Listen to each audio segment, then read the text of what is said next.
Hello and welcome back to OT, the podcast, for our festive discussion about watches, time, and how to drink eggnog. My name's Felix Schultz. And I'm Andy Green. How you going, Felix? You wouldn't drink eggnog. Is there a vegan eggnog? Just option? Nog. It's just Nog. Just straight whiskey. Just whiskey. It's just typically my Christmas is just straight, just neat whiskey. Nice. I wonder what today's guest does for Christmas. So maybe Thanksgiving's a bigger deal for her, as she is an American. Or equally. Yeah, it could be sure. an equally big deal. Cara Barrett coming on for the second time in 2021. What a treat. Second time, but in a very new vibe. Not talking about Hodinkee this time. Not talking about, the editorial something. We're talking about kids' watches, Andy Green. Well, her Hodinkee, right? That's what check for watch, right? Okay. Parchee Pal, yeah. So last time we talked to Cara, she was still at Hodinkee, but barely. And this time we've got her on as CEO, founder of Parchee Pal, children's watch brand that you would have a hard time ignoring on the internet. Oh, yeah, they're doing well. Killing it. I'm, a little bit of chat that maybe I didn't talk about in the interview, but it's a genius move appealing to the children of watch nerds, or appealing to watch nerds as the key purchase influencers for their children and getting them something that isn't just a watch. That's great. Worked for me. She got you good. Yeah, I did some in-depth reviewing. But before that, Andy, it's Christmas Eve. It is. And do you know what Christmas Eve always gets me thinking about? Buff men with muscles. I assume you're always thinking about buff men. It's true. I mean, we every spend time our Christmas I call, in different ways. Sometimes it's family, and sometimes it's me. It's other content. No, Andy, I've also been thinking of you as well, in particular, and our good friend Rebecca. I fit in that category, yeah. Rebecca maybe doesn't, but we all have. There's a Venn diagram of common interests around an Amazon series that's coming up early next year. Jack Reacher. Yep. Not Tom Cruise. Some big old boy has brought Lee Child's literary masterpiece to life. How are you feeling about this, Andy? I am excited for a few reasons. So it's Alan Richardson. I think he feels like he's been in Friday Night Lights. Yeah, Teenage Mutant Ninja Turtles. Is his big one. He was in The Hunger Games. Oh, yeah, he was one of the baddies. Yeah. Spring Break '83. It's coming soon. He basically plays a jock. He's done a lot of TV appearances. Brooklyn Nine-Nine. Yeah, he's a bit of a jock. Yeah. He's a big boy, but he is very well suited to the character of Jack Reese. Blue Mountain State. If you've seen Blue Mountain State, what's going on, Thad. Andy? You're all over the shop. Yeah. Okay. No. I've just realised. Just reading the internet, aren't you? Yeah. About 10 years ago, Blue Mountain State, which is a TV series, he was Thad, a pretty iconic character in that. So you'll recognise him, but he's grown up and he's still just as buff. Yeah. Okay. So I'm excited, Felix. Not Tom Cruise. That is a big tick from me. Sure. Tom Cruise was far too small a human to play Jack Reacher. Yep. It's just an inaccurate representation. Also, not a hard enough man. Like, yeah, cool. Tom Cruise. He's a tough he's guy. Gonna assume. Yeah, like he's an action guy, but he's not tough. Yeah, sure. He's action. He's not 10 times in the face, and Yeah, straighten his smile up. My only issue with it is, Andy, is that it's on Amazon, and I'm a bit negative on Amazon these days. Yeah, that's true. Maybe Bezos trying to win us back over. Maybe we'll have to go back to the dark ways of Internet 1.0. You have to resubscribe. They always you get out and then they find a way to lure you back in. I haven't done it. Well, neither. I workarounds. Okay, all right. Well, offline chat. I also bought the new Jack Reacher novel yesterday. Is tying in with the convenient release? Is he still writing it? No, he's not. He's writing it. He's got someone else. Him and someone else. I think they kind of co-write them. Our friend Rebecca was very scathing of the drop in quality since New Boy got involved. Yeah, it's not the same. It's a bit of a churn, but sure, it's not the same. And technology sort of ruined it a little bit as well. I feel like you could get Jack Reacher just gets good at Google. You just get away with so much more back in the late 80s and early 90s before mobile phones and cameras everywhere. Yep. That's Jack Reacher's prime. 2021 is not where he needs to be. He works in the shadows. I'm looking up. Get caught I said so muscly easily. men, by the way, Andy. We've covered off one muscly man. Yeah. We need to talk about the other muscly man in my life, the king Okay. of the nerds. Yep. Henry Cavill's back.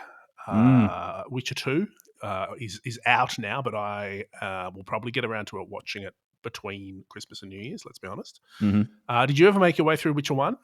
Mate, I've just finished episode 3, season 2. Oh, sure. I've paused my Witcher watching.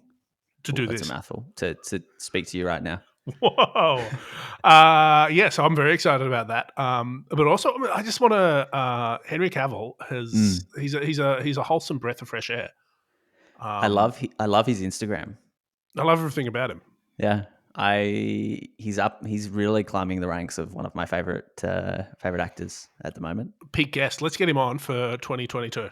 Let's get Henry Cavill at 2022. make it happen. I'm very for it. I think he's been spotted in a watch or two.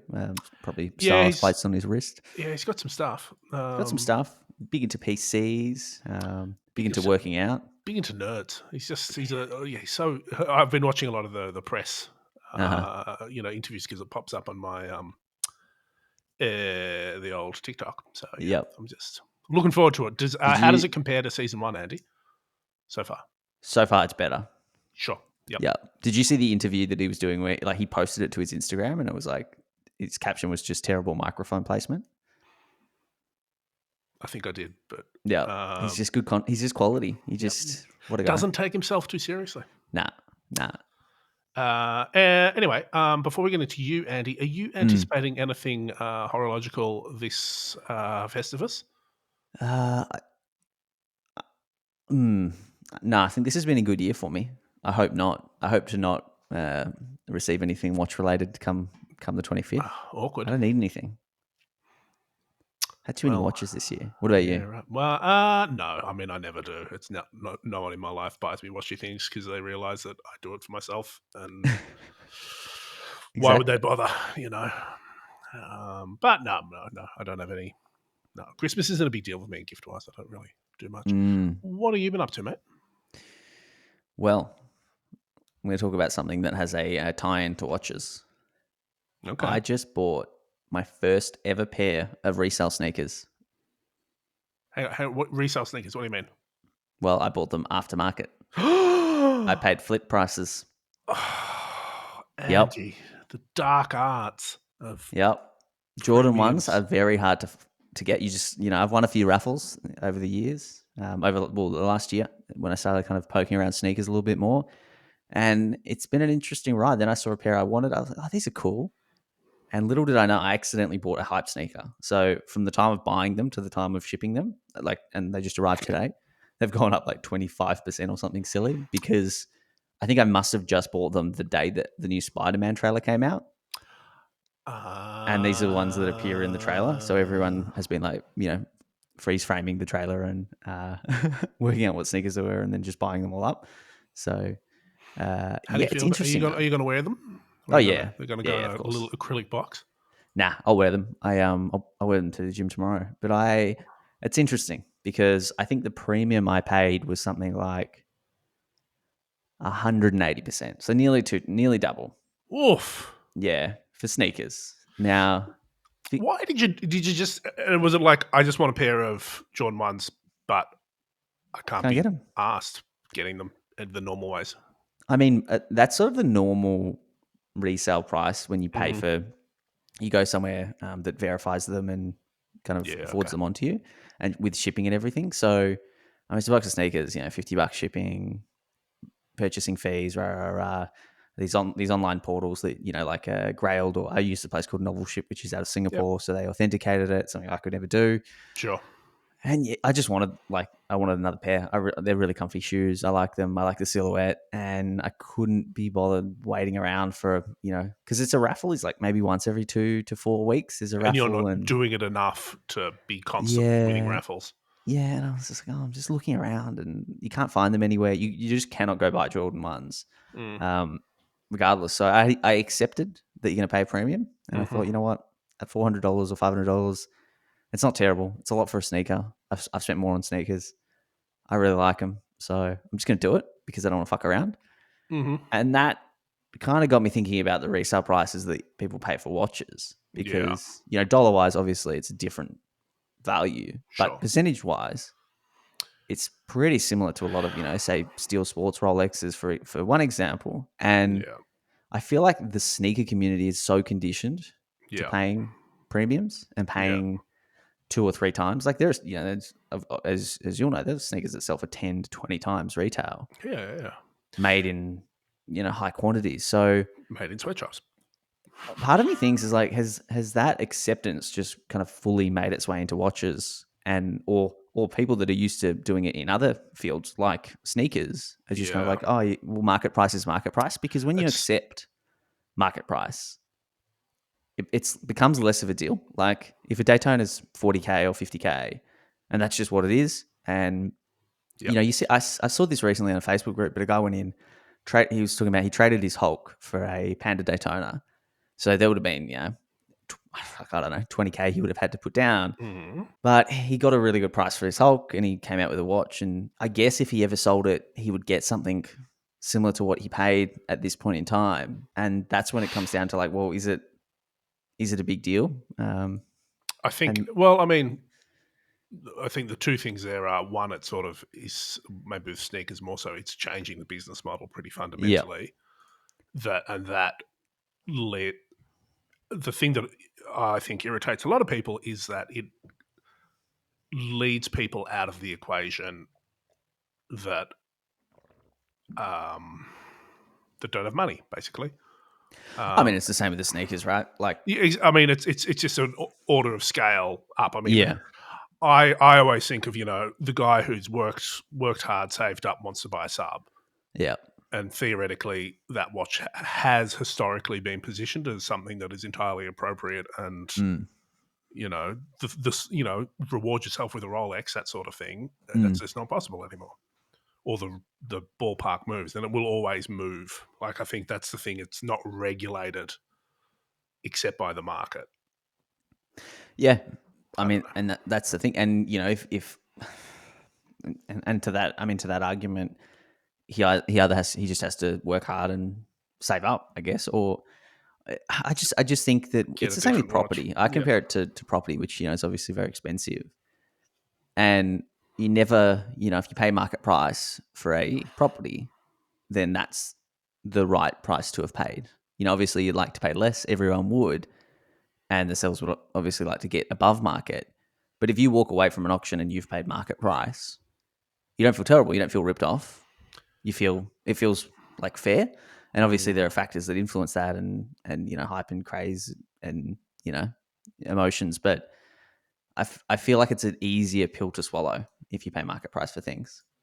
I don't know. I think with watches though, but they're not saying the watch brand has valued it at something, Mm, and the market has yeah, valued it at something different. With property, it's theoretically different. Like, yeah, yeah. Of course. all right, Andy, let's move on. Let's get Cara on the line and find out about the exciting world of small people's watches. Today's guest, I mean, I don't think we really need to do an introduction. You Not know really. her from such famous places as previous episodes of OT the podcast, as well as a little website called Hodinkee. But these days, she's the founder of, I've got to say, one of the top coolest kids watch brands in town. Mm. Welcome back to the podcast, Cara Barrett. How are you? Oh my gosh, what an intro. That's Remarkable. I'm I'm great. I'm having a good old time. I'm excited to be here again. How are you Yeah, guys doing? Oh, yeah, pretty, Pretty good. yeah. Pretty good. Got some coffee? It's having some coffee. It's entering summer. As Felix pointed out, Cara, things have changed a lot for you since we last spoke. What have you been up to? Not much. A lot of naps. Naps. No, yeah, so many naps. But no, I have launched my own. Well, I left Hodinkee since I Mm-hmm. think I last spoke to you guys. I Yes. think I actually left relatively soon after, either Mm. right after the podcast launched or episode launched, or right before. But yeah, so I left Hodinkee in March. I was a little quiet about it. I didn't Mm. feel like being dramatic and making a huge announcement. But I left in March so I could focus full time on Parchee, which is my new direct to consumer ish kids watch brand. And it's been a blast. I launched in late August. I'm about 3.5, 4 months in. Press has been insane, and people seem to like them, and Parchee himself. So it's been fun. I've enjoyed it a lot. So it's been busy, to say the least. And you say you've left Hodinkee, but at the time of recording, you're kind of back on Hodinkee now, as it stocks Parchee, which is a nice sort of full circle event. Yeah, it was very exciting when they reached out. They reached out and wanted to carry Parchee, and I wanted them to carry Parchee, and we're still, I mean, I'm still an advisor at the company. And so Mhm. it was a very kind of like natural relationship. We're still friends and all that fun stuff. So it wasn't like I'm leaving, I'm launching something, but no, they've been really supportive and very, just positive about the whole thing. So it's been great. I do like the way you say that they reached out. I mean, I imagine that's a little bit more casual, than a, hey. Probably should have left that vague. I'll probably get a call from Henry soon. But no, it was a mutual discussion. So I've got quite a few questions about Parchee, because I find it fascinating on many, many, many levels. But my first one is sort of a bit more of a, one of those hard sort of business case study questions. What was the problem that Parchee sort of set out to solve, if there was one? Well, I think I would like to establish first that watches are not necessary for anyone by any means, and neither are toys for that matter. Mhm. So there wasn't. I'm not solving world hunger with Mhm. Parchee. However, what I wanted to solve was, for me at least, a gap in the kids' watch market, um, where I just didn't feel like I could find a design that spoke to me as a consumer when buying watches for the kids in my life. Mhm. I wanted to create a product that was fun for them, as well as speaking to adults who love watches, don't know anything about watches, or obsessed with watches, to kind of pass that down to their kids. And as much as I admire and respect the kids' watches that are on the market currently, um, they've been around for a long time. So I just wanted to come up with something new. And Parchee has been a part of the character, and the person, and the imaginary friend has been a part of my life, Mm. my whole life, basically. So I wanted to bring something a little whimsical and fun, to the watch industry and the kids industry as a whole. So Yeah, interesting. I mean, it's an interesting category, as people that work in watches and enthusiasts, and it's certainly I think something that came up a couple of times over the last year and a half with Felix and I, of chatting to people, even guests, sort of in an offline matter, that sort of said they were really interested in kind of entering the kids market. And you've done it first, which is great, which is great for Parchee, because it's sort of not first, but first from an enthusiast standpoint, bringing in these new views. But what did you have to factor in when you were designing watches for kids? legibility, number Hmm. one. Hmm. Safety, Hmm. also number one. Equal number And one. but no, I think for me, just like looking at the product, kids have to be able to read it. They have to be able to understand that there are hours and minutes and the hands, and it's very rudimentary. Um, but I think also having fun wearing it and collecting them and getting excited about putting on a watch is kind of half the battle for learning to tell time, because then Mm. you're engaging with a product, or an accessory that leads to more questions and more conversations, and more lessons about telling time. So those were kind of my main focuses: was the wearability, the legibility, and the wearability. Did I say wearability twice? I Yeah, might yeah, have, yeah, yeah. but No, and I think that's that Twice as makes sense, important. because it is very important. I'm just going to do a little ASMR here, because I loved being able to do it. Listen to this. It, can you oh, can you the recognize? Velcro strap. Yeah, man. So I've got a Parchee that I have pinched off my son, um, and he likes it a lot. Actually, it's been really interesting for me, sort of not like trying to force a watch on my son, but like we genuinely needed one. We had a flick flack that kind of, didn't last too long because the pin buckle broke within a couple of days. And it's a really good product, and I'm not trying to sort of, toot your own trumpet too much there. But what I like about it is that he can throw it across the room and lose it under a pile of books, and it hasn't broken, which is great. He knows how to put it on and I'm off. happy to hear that. Yeah. Karate chop proof. Yeah, well, like, I mean, it's like kids are, you talk about Rolex Submariners and, commercial divers needing tough watches. I think they should, give a Rolex to a kid for half an hour. I'd like to see how it fares. Is this like a marketing Honestly, slogan? that's a It can great be like, idea. if you were throwing your watch across the room, it would be a Parchee. Oh yeah, I'll take notes. You'll see in 3 months' time there'll be a new ad campaign. But you're absolutely right. Like in terms of, so he was engaged in the process of choosing it. Like you obviously launched them. I'm like, I'm going to get one of these for my kid. And I said, which one do you want? And he had strong thoughts. This is some consumer feedback. He was mostly drawn by your photo shoots. So it was the gummy bears first, watch second. But then he worked out that he liked the one with the very subtle pink dial, I think that is, with the blue case. Is that pink? Yes. Me time. It is pink. Me time. Me time. Yeah, and I mean, it's certainly like someone that's learning to tell the time. It's certainly engaged him, and he sort of, I think, the legibility helps. Like there's the two different hand colors. There's the fixed bezel with the 1 to 12, which is great. And we're getting there. I'm hoping that, when we chat to you in a year's time, he'll be, I don't know, we're able to use a minute repeater. So job done from my Right. point of view. I mean, that's the goal. Parchee first, Paddock, minute repeater next. It starts with a Parchee. The options are endless. You never really own a Parchee.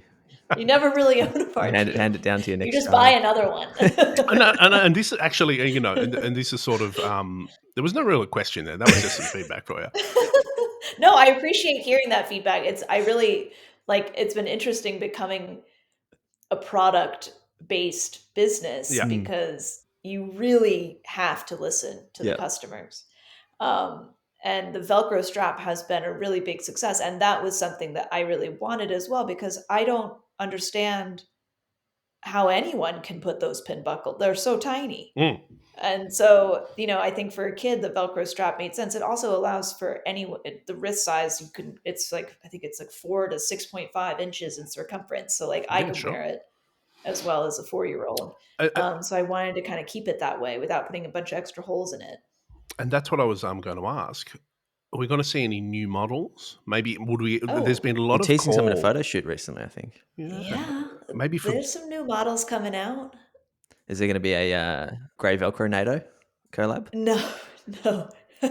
No, there won't be. Not yet, at least. No, I have a few. I have a few new colors coming out, and if the global supply chain works in my favor, they could be launching any day now. But it's I don't have an exact date yet, so I'm very excited about the next one though. So that's very cool. Do you want me to tell you? I mean, I can drop. Yeah, do it. I don't. Yeah, no one listens to this. I mean, Leon's not listening. There is an Easter. Actually, follow Parchee Pal at Parchee Pal. You will see an Easter egg in one of my posts recently, and if you're a watch enthusiast and you have read any of my stuff on Hodinkee or followed me on Instagram at all, you'll be able to figure out what it is pretty quickly. Hang on, is it on your social or on Parchee's social? No, it's on Parchee's. Yeah, new watch coming soon. Blue case, green strap. That's nice color combo. But do you see? There's an emote. There's something in the photo shoot that will give away. Hey, look! There's a happy rainbow over there. Weird, so weird. I hate rainbows. Cool. What could it be? Hate rainbows. Ugh, rainbows. Dislike rainbows strongly. Yuck. That's cool. They're so fun. Have you ever heard of the Rolex Rainbow Daytona? Gaudy, I couldn't imagine wearing that. Rolex died when they released that watch. Stop it, yeah. The worst. I love it. So, Cara, you mentioned that you've gone from gone into a business where you're a product first, and I guess that's very different to feedback on opinions, which is what we see a lot in Right. the Hodinkee comment section. So I guess what lessons from Hodinkee helped you with Parchee, and maybe what weren't you prepared for? What lessons did I learn from Hodinkee? Well, I will say the working on all the limited editions and the launches and creating the products that way really prepared me for Parchee because I understood Hmm. how to get a product off the ground and launch it, basically. And I had, I'd always had very strong convictions on what I wanted it to look like and feel like. Verbalizing those to people that I worked with, photographers, designers, so on and so forth, was a different set of challenges. But miraculously, people were able to read my mind. So I just really lucked out there. But what I wasn't prepared for is, and this is totally candid, Uh-huh. there are a few things. Um, Logistics and operations Hmm. is truly, if you have that skill set, I bow down. It is like totally next level on just managing supply chain, stock, restock, working with manufacturers, getting things shipped over. Mm. Logistically, it's like a very detail oriented and a very kind of time consuming part of the job. So I've learned a ton there. And so I'm grateful for those learning lessons, obviously, but that was something that I didn't quite anticipate. I also have a ton more respect for people who set out to create a watch that have not been in the watch industry for at least 3 years. Hmm. I think my knowledge of watch design, the market, the industry, knowing where to look for a manufacturer, knowing how to trust that manufacturer, knowing what design elements I liked, what worked, what didn't work. Um, I was very grateful to have that knowledge and experience under my belt. So I really do have so much more respect for people that just kind of jump into it because they're an enthusiast and not someone that's actually worked in the industry. So hat tip there. Mm. Um, and then what else did I not anticipate? Yeah, I mean, I think logistics and operations and stuff like that is definitely the most challenging part of the job because everything else is fun, right? It's like, oh, what color should I do? Or like, Mm. how should I market this? Or like, what influencers can I reach out to and all that kind of fun stuff. But with the logistics, that's kind of like the unsexy stuff that no one really talks about, but is truly, a massive part of a successful business. Mm. It's been definitely challenging, but I'm getting there. I'm really with you. I'm endlessly fascinated by people that can, make logistics and all that sort of stuff work. When you're talking about, sort of getting it manufactured and, design and your experience in the space really helping there, was there anything that you were sort of set on or that you were would have liked to have seen in the watch that wasn't possible, or that, there were the design considerations you hadn't foreseen that Aside ended from up being minute really repeaters. important?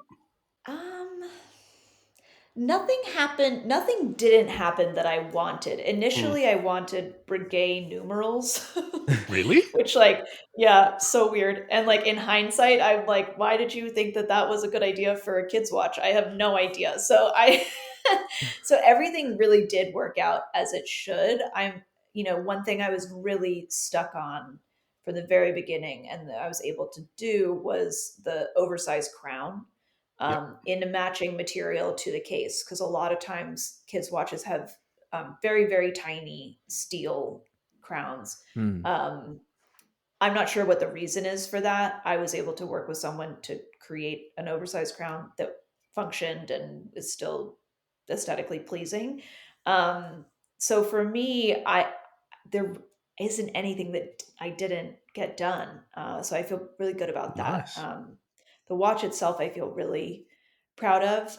The straps, I think, actually ended up, full transparency, being the most challenging part Hmm. because I needed to make it a certain length as well as to fit a lot of wrist sizes without it being too long, too short, having the part that goes through the buckle, like I wanted it to end just between the lugs. There was a lot of little things that needed to be tweaked, and so the strap was surprisingly a time-consuming part of the design process, which I was surprised by.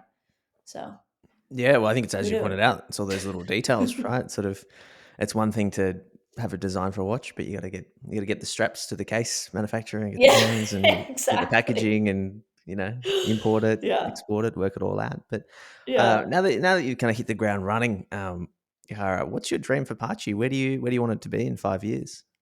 In 5 years, I want Parchee to be more than just watches. I Mm-hmm. want Parchee to be a brand. I want there to be many supporting products as well as like a full breadth of collection of watches.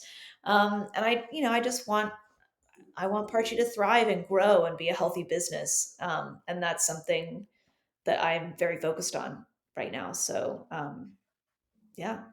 See Very you cool. guys in 5 years. Will you have me back in 5 years and replay this for me and be like, did it work? Little time capsule. And I'll be like, duh, it worked. I had a plan. I told you so. All right, I have a follow-up question. Will you be doing an integrated steel sports version with a blue dial in the future? Yeah, of course, obviously. Wow, you've just I don't ruined know the big surprise, Andy. yeah, God, that's my launch tomorrow. How dare you? I don't know if I will expand into bracelet watches. Yeah. I personally think the nylon strap is kind of Parchee's vibe. I think a bracelet watch logistically for children could be a little complicated. They'll be a little gimmicky, won't they? Because then you have to size it. Yeah. And like, I don't think parents have time for that. Certainly Pun Apple no, style. intended. no, Could do that certainly Apple not if style you're. that loops through and folds over with the magnet. That'd be pretty cool. Yeah, you could do that. I mean, Yeah. those Apple straps are pretty cool They're with the amazing. Yeah. magnets. Yeah. Yeah. There's probably lots of like patents on those as well.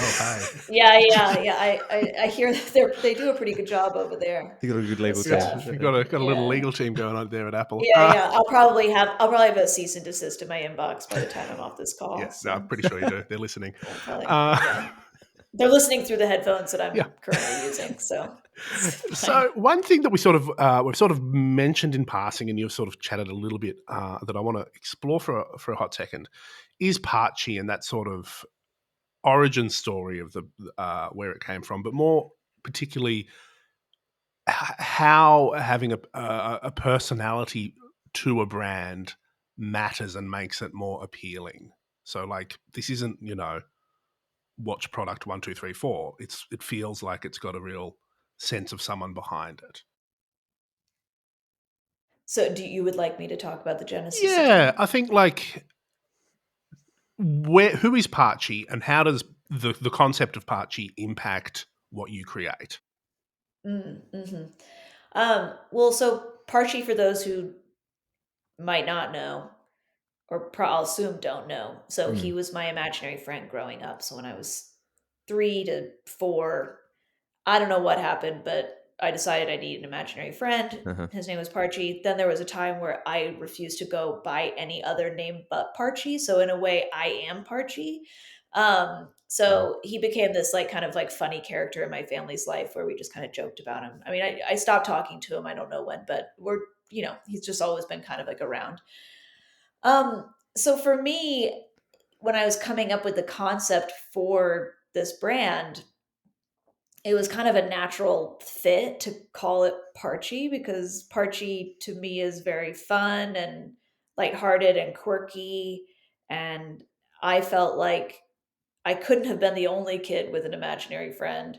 I'm sure I wasn't the last. I'm sure there are many, many kids out there with imaginary friends. So the ethos really did focus on um, making people feel included and making people who might feel weird, make them feel less weird, and just kind of like embracing who you are, even if you might be a little different, and just having fun. And I think a brand that has an associated ethos like that, or any ethos for that matter, helps the consumer connect a little bit more. Because I think, a kid's watch could be just a watch, but if it's tied to, a little character like Parchie, then it's a little more fun that way. And Yeah, then cool. the watch itself becomes your pal. It's like your Parchie pal. So Yeah, an that's how I extension. viewed it. An extension. What Yeah. I find really interesting is, the fact that the photo shoots for the sort of the first run of watches really resonated with Felix's son, Loud. And, like as an adult, it must be really hard to kind of put together a shoot with a target market that everyone was a kid at some point, but kind of that you want to relate with them. And I'm curious to hear your thoughts and how much sort of energy and effort goes into sort of not only creating a product for children, but in a way that is going to resonate with them and actually, attract them to it. Because, it's, first of all, you want to interest them in what you're doing, but also you want to, obviously interest them in time telling and, working out how to use an analog wristwatch. And I'm really curious as to sort of what's involved there for you, Cara. So for me, when I thought about how to launch this and market this, and Felix, I'm really happy to hear that you actually showed the pictures to your son, because I always looked at it as okay, well, the parents are going to be the ones buying. Like the 6-year-old is not going to be on Instagram being fed these pictures or these advertisements. So I have to make these images very engaging for both an adult and someone younger. In the case that they did see them or were shown them and asked to, and as you did, Felix.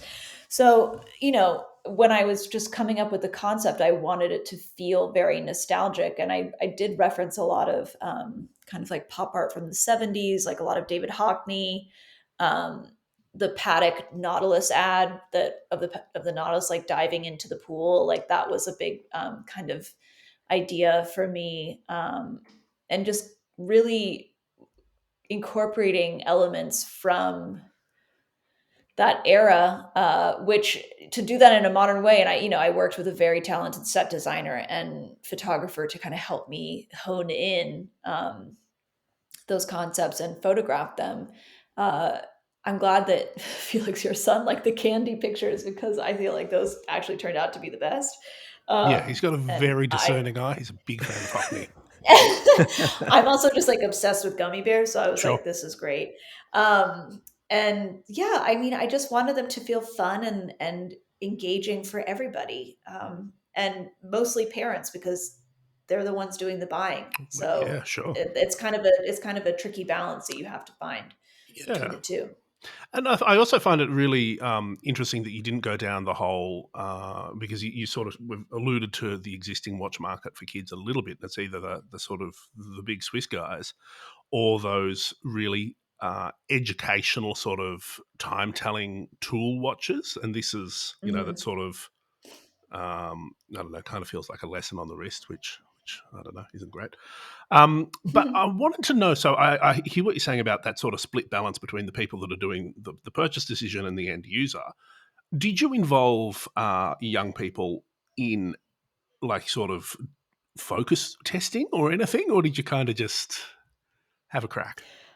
I did have a group of kids test the watches, give me feedback, let me know what they thought. But they were, kind of on the older. They actually Sure. were anywhere from 5 to 9. Yeah. And so obviously I got a very different range of feedback, and so I was able to incorporate that into the product and into the messaging as well. So I did work with a focus group, but for the most part, it was just my gut and my research, and that's what happened. Well, very cool. Well, I think on that note, we would like to do some research with you, some direct research with you, Cara. You're an expert in collaborating from your time at Hodinkee.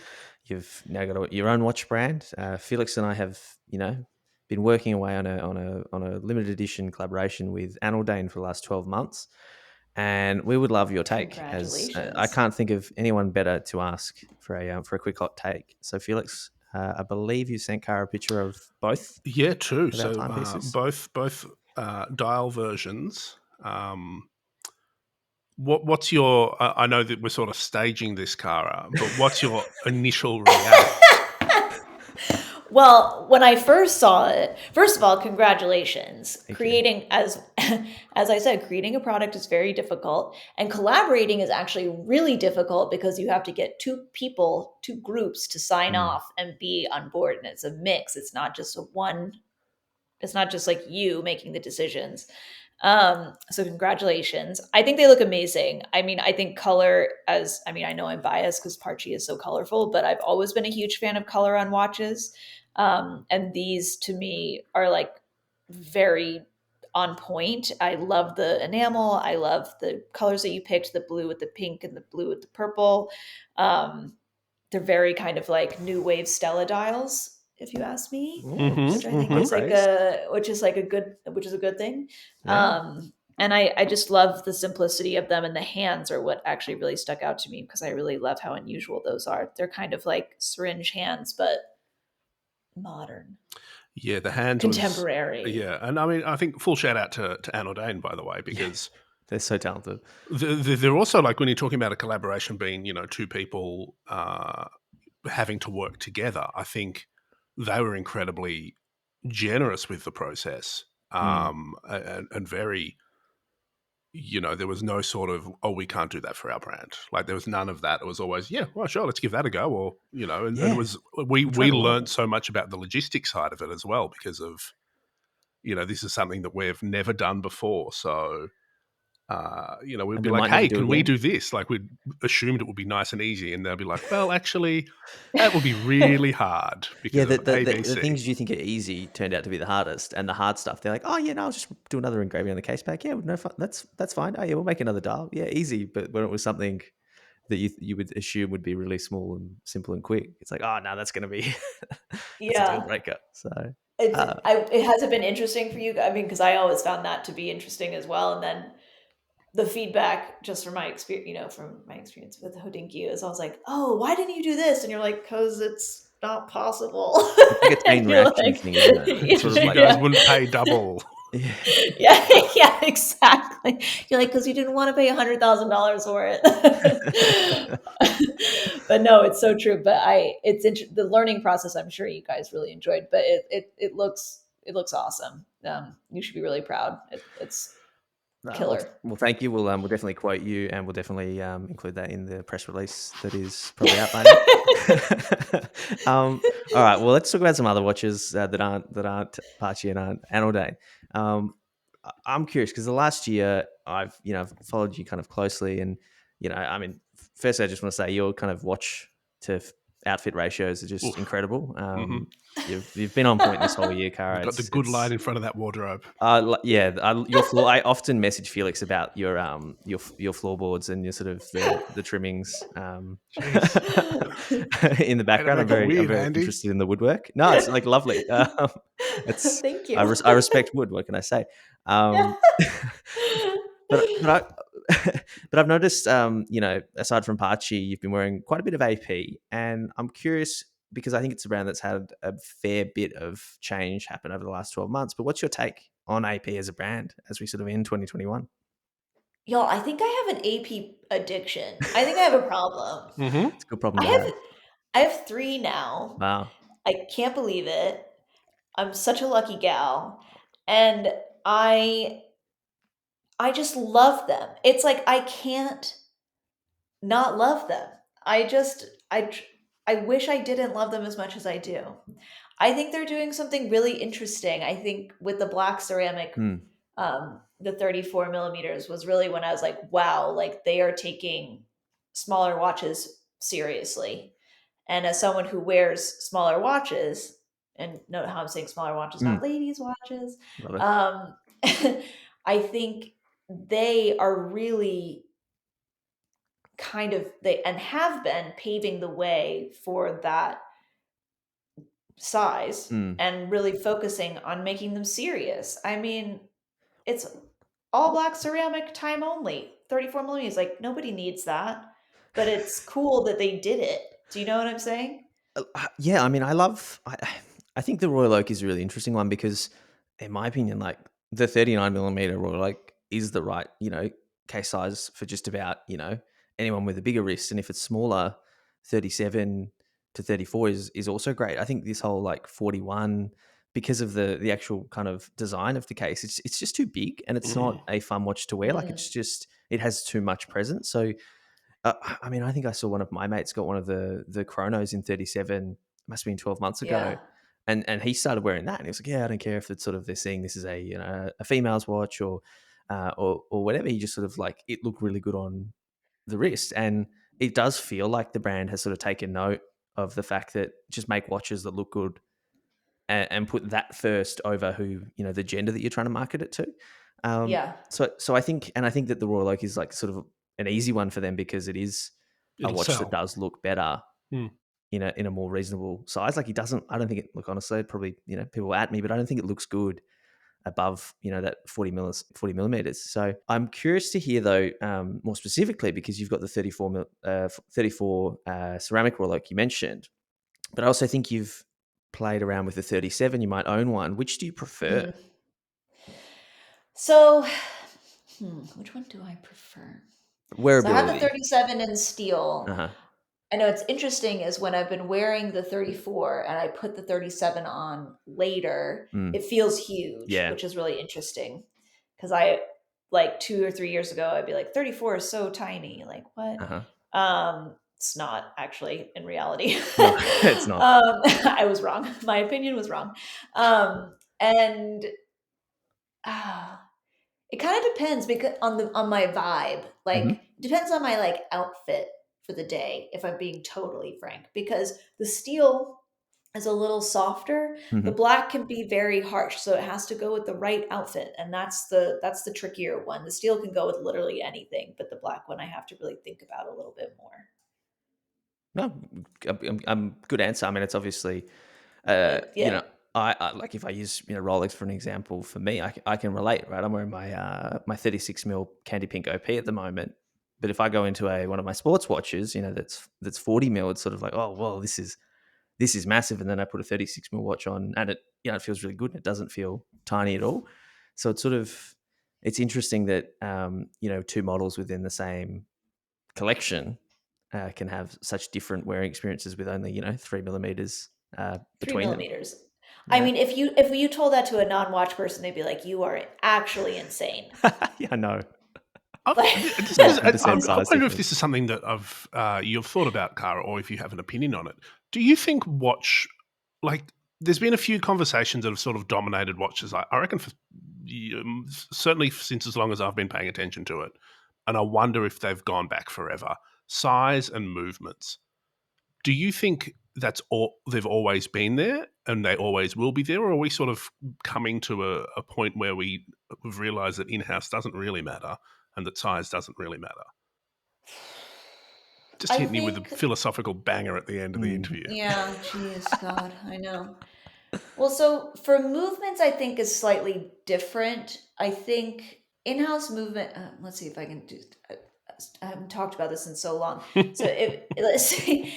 I think with in-house movements, the issue people always had was the price disconnect between an in-house movement and a non-in-house movement. And if it wasn't an in-house movement or it wasn't fully in-house, then sometimes it felt really expensive. And so people were like, well, if I'm going to pay that much money, at least I want an in-house movement. Yeah.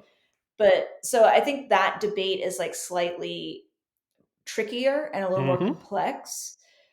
But with size, yeah, I don't think it matters as long as the quality is there. I think that's always been my issue with smaller watches is no one was making smaller watches besides like the Rolex Lady Datejust that had an automatic movement or a mechanical movement at all. Like it was just quartz. And I think my issue with that was, why am I paying 3 times for a really tiny watch with a quartz movement when you can get a bigger one with a better movement and a better design for less? No good reason. Yeah. So I guess it does. I guess it all kind of balances. It all comes down to the price.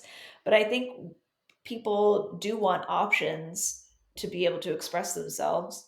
And so I do think there has been a dip in like the watch snobbery of it all, at least from my perspective. And I think that that's a positive thing, because then more conversations about watches happen and more people feel like they can get into them. And I don't see that as a bad thing.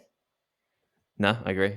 I think that is a very, very thoughtful answer. I think you've nailed Felix's deep and philosophical Oh, brief nicely. okay, good. Whew, rusty over here. I'm just going to start throwing reference numbers at you now. Yeah, God. We'll be here for hours. Yeah, I'll be like, Don't worry, we all will be. I'll be like, oh yeah, Furiously Googles. the Patek yeah, that one, yeah. What great dial. Fantastic reference number. It's always been my favorite of that particular manufacturer.